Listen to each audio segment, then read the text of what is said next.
Good evening, friends, and welcome back to the shop here in beautiful, frigid Canterbury. We've been dealing with circles a lot lately. It's been fun to experiment with a smaller frame like this. This one, we have had 2 previous sessions. If you're interested and you missed those and you want to see how to make a frame like this, the last 2 Thursday nights we've been playing around with segmented circles. So the first one we did in pure segments like this one, where it's solid all the way and we have little biscuits in there at the joints. And the second one, we actually stacked. So you can see that? There's like a slight little line. This is the one that we bricklayed. So you can see the joints are staggered. Here's a joint, and then when you look on the back, you've got a joint in the middle there. So this worked out beautifully, and it's really indistinguishable from the one that was end jointed from thick material. Unless, of course, you look at the edge, and then you do see the grain shifts. But, you know, I'm going to show you the finished. I'm going to unveil the spectacle glasses at the end, and you're going to see how dark this finish gets. This is that roasted or thermally modified ash, and I just treated it with orange shellac, and it got this wonderful burgundy color, but it's quite dark. And so, I mean, a lot of imperfections, things you might have fussed and worried about, they go away. I wanted to have one more crack at this, and tonight I'm going to show you what I called extreme round frames. We can wrestle with the advantages or disadvantages of this, but if I was going to be in producing a bunch of them, I would probably go with this method I'm about to show you. But it requires a little bit of fun with making templates and a jig and a cool crosscut sled modification. So we're going to get right into it, and rather than using the small frame, which was nice, we had our fun, right? That was the 10-inch glass. I wanted to find something to do this with a little larger frame that would be nice for a round mirror that you could possibly even just make one of and put it somewhere in your house. They're beautiful and decorative. I got to putting my hands out like this and saying, all right, that feels just about right. You ever do that? And you like put it down somewhere and then you go, and you get a tape measure and you see, well, what was my gut feeling? You know, what did it feel like? Well, it turned out that it was a 14-inch mirror is my gut feeling. And surprisingly enough, I looked online and there's quite a lot of them, and it actually is a good price point. We'll have a link to, I have them coming. I got a 4-pack of 14-inch round mirrors for like 22. So pretty cheap for a round mirror like that, and it'd be a nice little gift if you decide you want to take a crack at this method. This is my template I made. Now, I'm not going to rehash the whole thing, but I do want to just show you really briefly how I got to this point. I calculated the 14 out here, and then I came in 3/16 on each side. So, and then I'm going to have a 1/4-inch rabbet. So it's probably wise to wait till the glass actually comes. But here we go. We've got 13 5/8 inside dimension there. And then you can see that light line. I'm going to rabbet out, similar to the way we did on the small ones, a little 1/4-inch rabbet. And I plan on radiusing and rounding the top of these as well. So then I decided I would have a frame that was 1.25 inches wide. And so I just scribed that as well, which brings us to an outside diameter of 16 1/8. So there we go. We're going to have a nice frame. And then taking that information, I then used my router as a cutting compass, which I use these whatever hole is appropriate for the radius that we're looking for. So on this one, I use these holes here, and I've got the inside, and then I've got the outside radius, and I just simply plunge with this 1/4 inch bit, and a 1/4 inch router bit. I also use a 1/4 inch, well, it's a brad point bit. I always want to call them a spur bit. That's what Pug used to call them, but it's a brad point. So I use a brad point to cut these holes, and then I use the back shank of it to pivot on. So here's just a larger example. I use this to swing around and pivot. Of course, I had this tacked to a table, like a piece of MDF with a center point. I don't want to go into all that because I want to get to the good stuff, but that was just my process for making the circle with a circle router jig. I know we've covered that in other courses, the contemporary round table. And then the circle making jig. We'll put a link to that too if you're really intrigued about circle making to get to that point. But I want to get to the more advanced stage of this. Once you have your template, now we're going to make our segments. So for this approach, and I think it works best if we go with a little longer segment. The less seams, the less kind of visual noise on the piece. So we're going to go with 6 segments on our 360-degree circle. So we are going to make 6 segments with 60-degree angles, but we're going to do this in a different way. I'm just going to show you a little drawing of one of the segments, how we arrive at one of the segments. So I'll come across with a line here.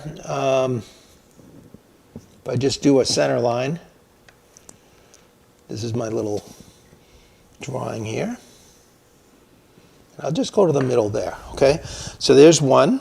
And now you can see that very light line. I'm going to use actually my drafting triangle with the 60-degree angle here. And we'll set ourselves right in the middle, right on the center line, and then we'll bring this 60-degree up so it just lands right, the point of that is hitting right in the center of our pivot point there. Okay, now I'm just going to draw the angle, the piece of pie. Okay, there we go. So we've got 60 degrees right here, and that's one. It'll take 6 of these to make it. Now, if I'm dead on 60 right here, I know I'm going to be accurate. And I cut, this is pretty darn accurate. I've used this in other cases and discovered it was pretty spot on. One of these nights we're going to have a little show and tell on the Felder about how accurate it can cut angles. It's incredible, this accessory with this fence on there. It's a sliding table saw, and with the accessory for angle cutting, you swing the fence literally a ½ an inch. I cut this triangle on the Felder, and it is just spot on. And so that's going to give us the same kind of wedge. Now we want to know that because we want to know what the length is and the shape of this little pie piece. We're just going to create 6 segments with the curve already cut in. We're going to get our pieces cut and shaped, then we're going to cut our joints, then we'll join them and clamp them up. And if everything goes well, you won't even have to shape it at the end. I did have one little issue at the end that we're going to get to that I think I can correct, but it's one little challenge with this technique. All right, so what I want to do is create that segment. So what I did was I took my master template here and I laid it on there, centered it right on my circle. And that inside circle is perfect. And then you can see I made a line right out here and right over there. So I just carried it right over the top. Now this, if I didn't want to ruin my my template, my round template, because I might need that later. But this is exactly what I want is that piece. So I could have just cut it right out of there, but I would have wasted it. So instead, I tacked this to another piece of 1/4 inch, and I made a little sub template. So this little sub template is exactly the same arc as our piece, but I left it an 1/8 inch long on each end. Okay, so it's exactly flush with the width, but it's long. So it needs to be trimmed, and that's where we're going to trim that angle after we shape it. Okay, so here we are. We've got our template all made, and I think you probably know how I did that. I just took a piece of plywood, brought it on, traced it, bandsawed, then tacked it right to it, and used a flush cut router to recreate a piece. And I made sure I was an 1/8 inch longer. It's that simple. So now, this is what we want to work with. So I'm going to set aside our circle. We've got our little segment. We just need to make 6 of these perfectly in our material, and we're good to go. What could go wrong? Now we're going to get going on our material. So I thought what would be fun to use instead of this charred ash, which I kind of ran out of anyway, was some walnut. And I love walnut. It just brings back the memories of my North Carolina days like no other wood. Every time I cut into it, and then the shop gets like this real brown dust all over the place, but the smell is just, it's just Pugmore's shop to me. So it's just a wonderful kind of ambiance, and I just felt so transported today, you know, back and just thinking about the whole stream of life and experiences in woodworking. And it's weird how a beautiful wood like walnut does that every time to me. So I cut some of this out, and I want to just show you how this approach is quite different. Where the last time we had set widths, in fact we had 2 inch wide pieces, and then we chopped them the ends, and they were quite short. Now if we were to actually cut this out of solid wood, we would have to, let me just put this against here. See, we would need something at least 2 1/4, probably 2 3/8 wide, and then you'd cut your segments. So you'd be using larger pieces. Not that you're going to waste that much, but it is more wasteful than this technique, because check this out. I've got a mirror traced out right on this one piece. See those all? I just took my template and I just nested them right across, traced them right there, and now I'll bandsaw and leave the line, and I'll have an entire mirror there. So I put a 1 right on this side, so I would reference them. They'd all be going kind of the same way. The grain would be going the same way. Now, I wouldn't get a perfect grain match end to end, because I'm not playing that same approach that we did on the previous ones. But with walnut, it's so it's very forgiving.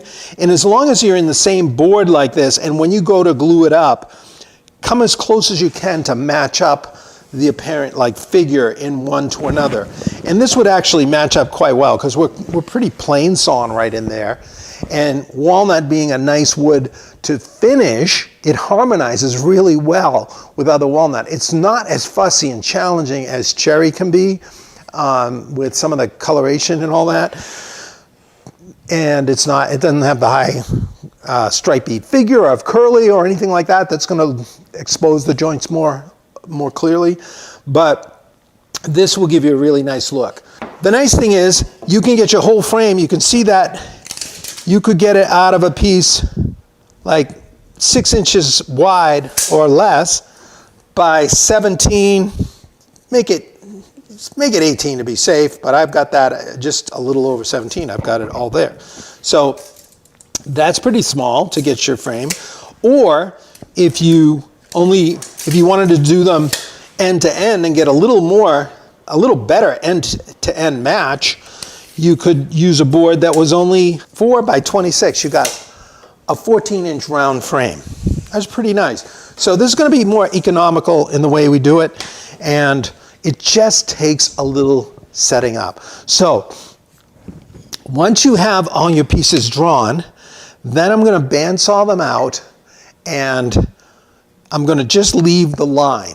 This one I'm going to try to track with the grain. I'm going to try to get another mirror with this one. So this is the worst of the wood. So it's, I don't know if this will make one, but see, it's kind of similar here. So if I put it like this, and then I'm going to try to get this grain, it's not going to be perfect, but you just kind of map it out. You might have better wood than this, but it's good for example. Now I did start out, I've got this is about 15/16 thick. Pretty thick, actually. You could go a little thinner, but I thought I would try a thicker mirror and see what I could do with it. And I was going to use a little heavier round over, so we would get almost, it wouldn't be a full radius round, but I wouldn't have as much flat as we do on this one here. So thus the thicker material. So here we go. I'm going to come right in about here, and again.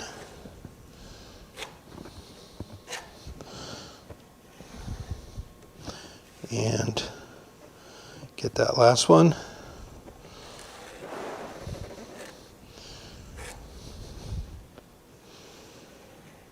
Okay, now let's say they're all referenced this way. This is going to be my number 3. So I'll take my yellow crayon here, go 3.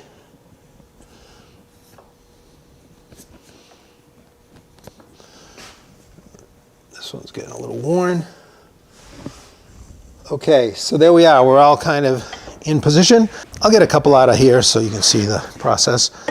And then I'll show you the technique for making perfect copies of this. I'm going to make a little sweet little jig to shape these guys quick and easy. And then we have another cool jig to modify our sled on a table saw to segment the ends. So here we go. Let's head over to the bandsaw and do some cutting.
Now to make the jig for cutting a perfect reproduction of this, like we want this perfect circle arc. We want to recreate this as exactly as possible. So when we clamp it up, we're going to have a circle that is indistinguishable from this, okay? That's pretty tricky, right? So we're going to use this, and what I did was I made a jig that was very similar to those jigs that, especially in chair making courses, quite often we'll make a jig for the back leg. So if you've done the chair, you know what I'm talking about. But we're making a miniature one for this. And I'm not going to go through the whole process, but I'm just going to show you the jig. So what I did was I first just started with this piece of 1/2-inch Baltic birch ply. It could be a little thicker if you wanted. But this works well. It's pretty stable, relatively flat. And it also, I just took this piece and I overlapped it, drew a line, and then bandsawed, then tacked it to my base and ran it on the flush cut router. So that curve right there is exactly the same as this curve. So I've got that perfectly. So I needed a longer one because I want room to come into the cut and exit it so it's larger than the segment itself. Then I'm going to do the outside cut on the other side of this piece. So I did the exact same process, just held it on there. And, this is when we just got the plywood.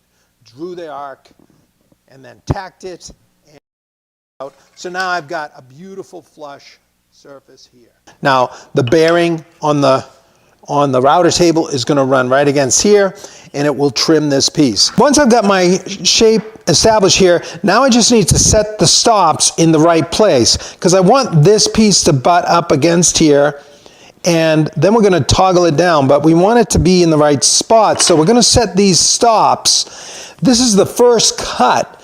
So we don't want to make it exactly the same shape as this. If I ran the stop right up to my template, when I was setting, if I put this flush here and then put my stop right up to the template, there'd be nothing to cut off the other side when I come over here. So I have to leave a little gap between those first two stops. So I just use a piece of 16th inch veneer and I stick it in there, and this is all flush. You can even tack it to the base so you can feel it's dead flush. And then I shoot in the blocks. Same over here. You can see that 16th inch gap there. I use the spacer the same over there. Once I had those all set, now I'd come on the other side, and these blocks are for the second cut. Now this is perfectly radius. This is going to be nice and clean. So this time I want to set this dead flush again with that outside curve, tack it down, and then I bring these stops right up to it because I want these stops to reference off that finished edge, and now we're going to get the dead flush equal shape on the outside. So as I push this against here, that little segment is perfectly flush all the way. So I've created the stops to duplicate this segment. The last thing I had to do was adjust the height of the toggles so that when I put it into the jig, it locks it in. Oh, I should mention too, I had to make a stop here. You can see these are a little over long, so I have a little pencil mark here. This is representing that strong 1/8 of an inch on the end that I have to trim off. So I just put it right there. The end isn't really critical right now because these are true radius all around. It doesn't really matter where I stop it because we're going to cut that angle after. Okay, so at the router table, we're going to go over there and be organized and have our pieces all face up like this. We'll go in with our first cut, snug it down, and I want to feel overhang. If you don't feel an overhang, you can take a piece of regular veneer, not 16th inch, and just shim it out a touch. This first stop is not critical. You just want to make sure you don't shim it more than 1/16 of an inch because you know that's how much you left to cut. So there we are. We lock it in and we'll trim this cut, bring it over, and make our second cut. So let's head over to the shaper table. I've got that same infinity flush bearing mega bit. We've got a link to that, I believe. So You can check that out if you like those bits. There are others as well. Okay, so here's our bearing down here. We're going to run against this. I've got it set up for my first cut, and I keep my hands back, and I'll start off with the bearing onto the Baltic, and we're just going to nicely skim around. We'll flip it around and then hit the other side. Here we go.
Now I am set up. I am ready for production.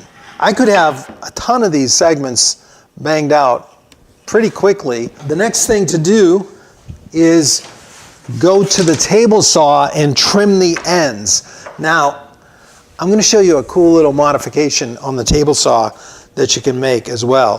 When I was making the circle here, I changed the axis point by 1/4 inch so that I would get on the other side of the line. So I extended the radius 1/4 inch and I ran it again and I made this template. The goal there was to make a matching arc. That just presses in there so nice, right? So that's the same arc, but it's the inside diameter. So now I have a sweet little template, and this was the axis point. I took a square and just shot it right up so I can see the center line there. And then I tacked it to a piece of MDF. Now this happens to be 2 pieces of 1/2 inch glued together that I scrounged from something else. I just tacked this new little inside template here, and the axis point, it's about 1 inch up from the bottom, and I made a nice little line there, so that's showing me the dead center. I took the bit and just set it in there and circled it. So once I had this tacked, of course, I just went to that same flush cut router bit, and I have a beautiful copy of that. And then I also have this little pinpoint there that shows me the center, but that's not going to help me much, but that's the dead center of my circle. If you go right back to the drawing, that's the same center point. So we want to cut a wedge that's 60 degrees exactly with our pieces. We want to trim an end and then swing it over here and trim the other end. Now there's a few little pointers there to get this exactly right, and we'll cover those over at the table saw. So let's head over there. I've got a piece of plywood down, and I tacked it to the bench, and I made a cut. So I basically refreshed my table. I got a 0 clearance slot right here. I can tell exactly where that saw blade is cutting. So I can bring in my freshly minted little arc here, and this is going to be my modification that's going to make a perfect little base for me to slide and cut that little point. But there's a problem, because if I come in here and I cut this, if I center this right on the line and make my cut, I'm actually not making the cut I want right on the line. I'm taking away some material there.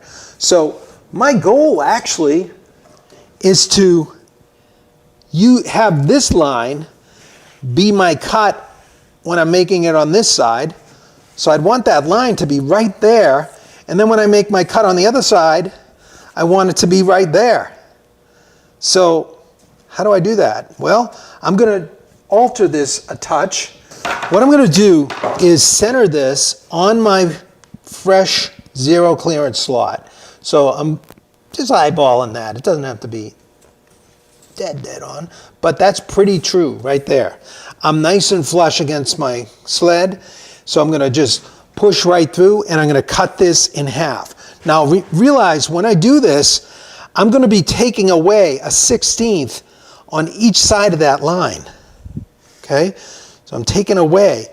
So I'm going to actually want to get the saw blade over a 1/16 from what I end up with, because I really want this center line to be on each side of the saw blade, but I can't make a cut down the middle without removing material, so I'm removing a 1/16 on each side of that actual center line that I want to cut my miters on.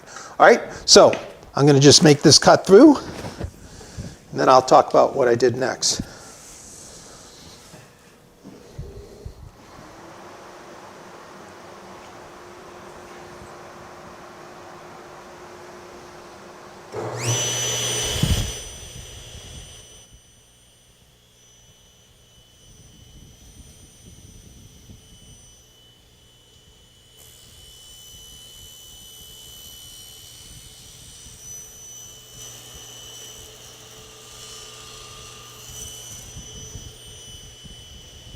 So now I want to modify this a little bit. Where I'm trying to cut is actually gone. I lost a 1/16.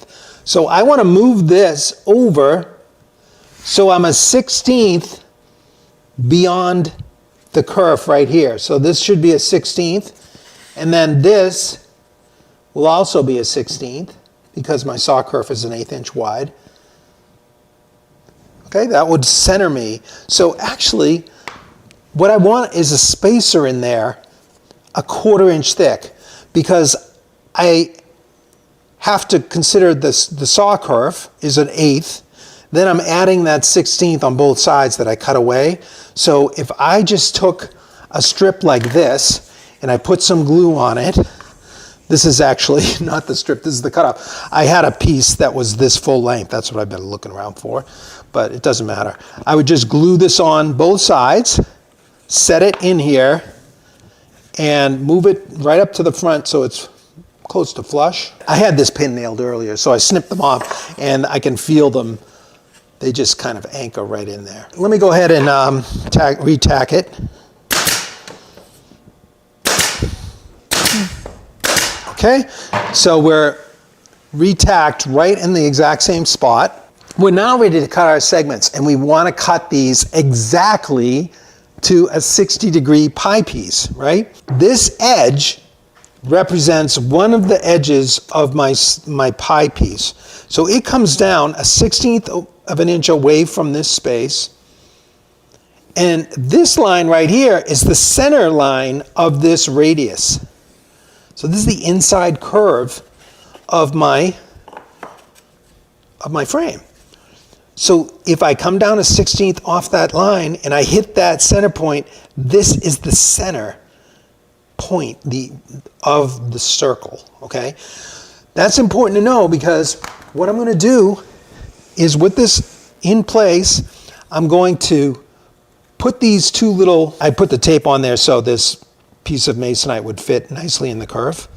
So there, those are fit in there, okay?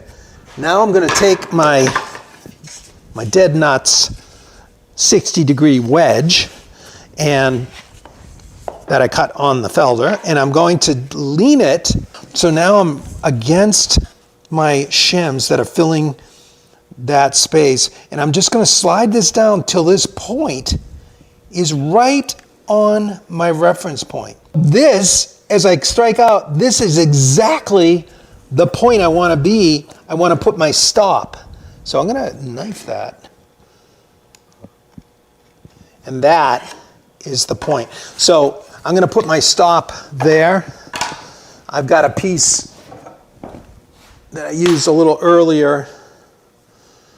So this is the same radius of scrap piece. And I'm just going to bring it over to the knife line and set it right on the knife line. You can't really see that with the camera, but now I'm going to tack this in place. And that's going to represent a perfect segment. Okay, let me tack this. I'm going to tack this in place. Re-speak what you just... Okay, so in a nutshell, I put the 1/4-inch spacer in there to make up for what I cut away, and then to move the segment over 1/16 of an inch each side of the blade. So there's technically like a little flat in this area, but that is the radius, the true radius right on the line. So when I bring this up now and I make a cut, I'm right where I want to be on each side of that. If we go back to our drawing, it's like we're splitting the line now because of what we did here. If you didn't do that, you would end up with the wrong angle of your segments. It wouldn't be enough. I made a curve cut, then I used the curve cut to set the wedge. The wedge can then tell me where to set my stop for the radius, because it's just 60 degrees from the center point. So I just fit these in here, then butted the wedge against them while indexing the point right on the center point. Then I knifed over here, set my stop to the knife line, and I'm ready to go. All right? So I bring my segments up and make these cross cuts. Now the only challenge with this thing, because of the orientation of the grain right here, where it's diagonal to that point, it's very short grain. See that? Very short. Here's the striations of the grain here. When you get in here, it's very small and it wants to fracture and break off. That's the one flaw that is hard to deal with on this. However, I'm going to try a little trick that I didn't do earlier. So I'm going to cut off a good healthy 1/8 of an inch. I have that allowed on each end, right? So I'm going to set it there. I'm going to take my scalpel and just use the edge of that just to make a little incision. I don't know that. I could have a better tool actually for this, but all of my other knives are too thick for this, and I just thought of using this method. Tape wouldn't do it? Let's try this and then we can try tape, okay? So I got that line right there. It slightly changes the radius, but not enough to matter. And it really is only the top because I'm going to be rabbiting the bottom. So if I get a little tear there, I don't really care. Let's use tape and the cut. That's Mike's suggestion. See if that'll work. Thanks, Mike. That's good point. We thought maybe blue tape, but green tape's just as good. Yeah, it doesn't matter. Ken's saying tape would change the radius. It does, Ken. It does slightly change it, but see, now I'm off the thing. So, but is it mattering if I'm on both points? I don't think so. I think because I'm doing it both sides, I haven't really changed it. But is that going to change the length? It will slightly. So I'm going to go, just for the heck of it, I'm going to take away the tape for now. All right, I'm just going to move right along now. That was the hardest part to explain, and I think you guys get what the challenge is there. So I'm going to go ahead and cut these, and we'll see how it goes.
that was good. Success. The knife cut actually works. So if you have a nice little knife, you see where I made the knife cut up in this top area here? I've got no tear out, and then I have a little tear down there. That's pretty minor, but that's going to get taken away. Here's a better example. Knife cut here, and then tear where I didn't knife it. So we're going to have our rabbit down here anyway, and our round over in the top. So there we go. All right, so let's head on back to the bench, and I'll show you how I just quickly joined it, and we'll quickly clamp one up without glue, just so you can see it. Now we'll join it, and I'm going to use the domino. So the domino, yes, it's an expensive tool, accessory, but if you're going to produce like this, you'd want some kind of quick way of getting the joinery. And I'm going to show you how awesome and versatile the domino is. It's not a commercial for them. It's just true. With curves like this, it's an amazing tool. It will make the joinery super easy with circles and things. All right, so here we go. I would have all my segments face up like this. And now I want to cut for this domino right about the middle works out fine, because I'm going to wrap it out and I won't run into this. Even if I do run into it, it doesn't even matter because it's going to be only on the inside. So I got this about centered. So I want to come, this is 1.25 inches wide, so I want to come 5/8 from the outside. So what I did was I made a line 5/8 on one of them, and then I took the domino and I saw that to hit the center line on my 5/8 mark, I needed a spacer 1 5/16 wide, okay? So that's what I have here. All I have to do, look at, is bump this against this, right at the edge. Now if I take a little square and I just get the end flat there, then I'll lock it down, my toggle. That's in the perfect setup. So then I'll come in here, I'll make my plunge. Let's go ahead and do it.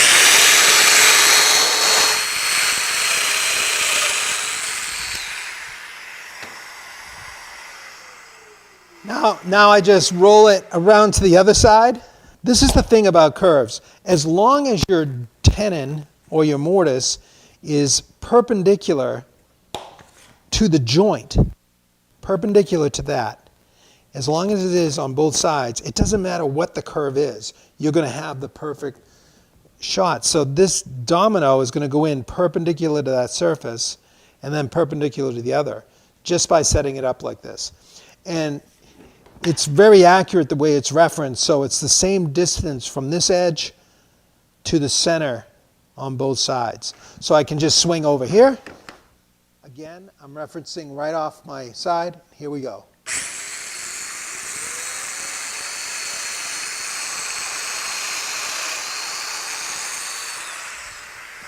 Okay, so then I would have them all marked out like that. And you can just see the cleanness of the cut right there. So this is where I knifed. This is where I didn't. So you're getting that tear out. So I need to knife the next one. But anyway, to fit these fit pretty tight unless you just slightly sand that rib. There's a rib on each edge. So I usually just hit it lightly like this. And last time, when I showed them, maybe it was a couple times ago, they went in quite easily because I had sanded off the rib aggressively. And then you get a nice little fit like that. Pretty sweet how perfect those go in. All right, now let me show you one I've done. I got a group of 6 pieces earlier. I did not knife the joints, so I've got a little issue there, but these all came from the same board, oriented the same way. These were all the 2s. So I can kind of set the segments around and match them up if I see anything with the grain, that looks more pleasing one to another. I can, but I would get glue in the slot, pop it in, batter that with some glue. Same thing on this end. And I could do them all up like this and have them all quickly glued. I'd be using Type-On 3, which gives you a little more open time. And then just lay them all down. And I would do this on a piece of MDF or something so I wouldn't get glue all over the bench. And go ahead and assemble them.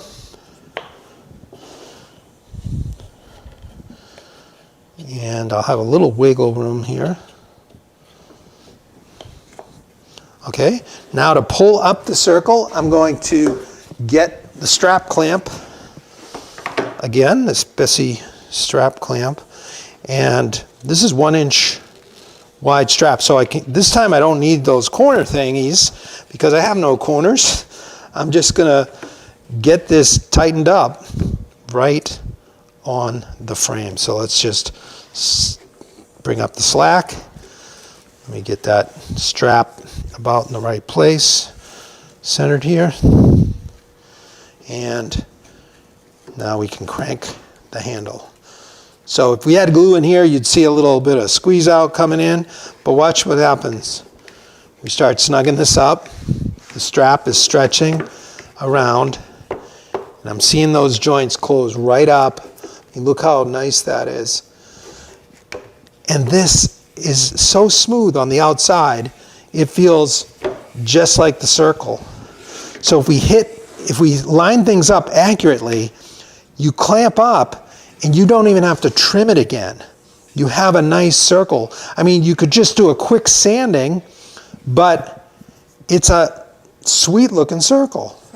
You could put it, like in this case where I do have a little chip out, you can do the secondary thing if you like. Like you could have, you could have a second template that's just slightly larger here and do a very quick skim on the router table. Yeah, I think that's probably advisable. I tried to get away without it, but I can feel this one's just a little off. But even if you had a large drum sander, like one of those center spindles, you could skim right around the inside of that quickly and it would look dead on circle. Or have a slightly larger and just skim it, which because I'm going to do that on this one because I don't want to waste it. And I didn't knife cut those, so I have that. Can you see that?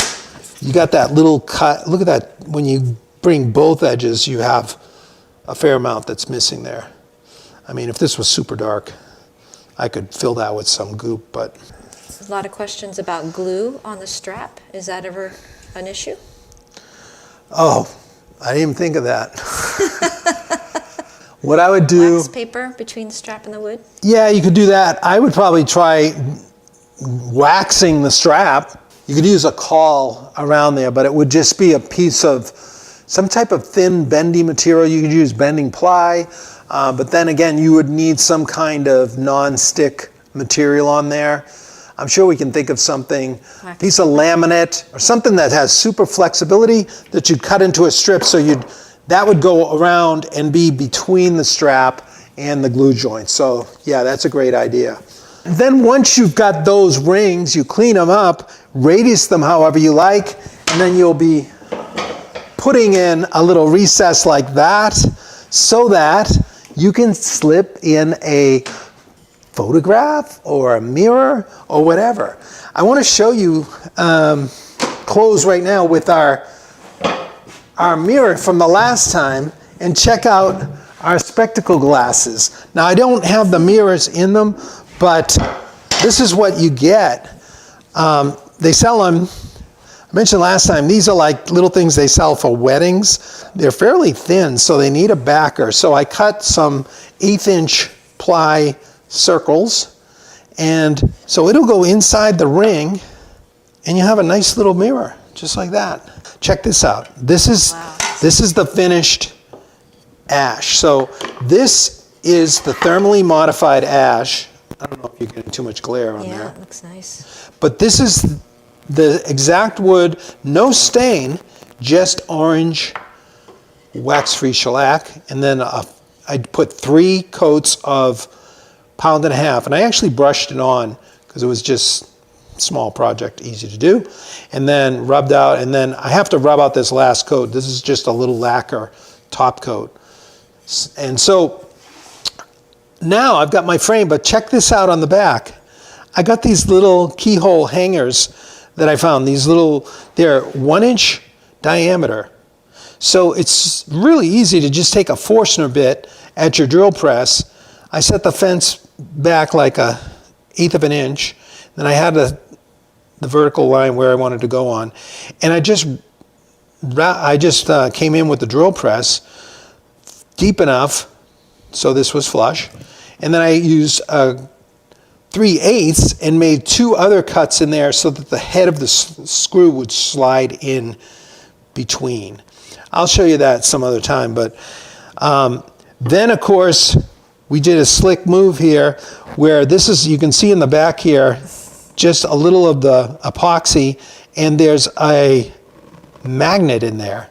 That other dusty gray stuff is actually steel wool. It's, when I was steel wooling it, it got all in on the magnet. So here's another magnet embedded here. And what I did was I just drilled in with, I needed larger than a 3/8, so I used a 1/2 inch, but had it slightly offset, and went deep enough to embed the rare earth magnet, which is a little over 3/8 diameter, epoxied it in, and then epoxied in a plug just like this.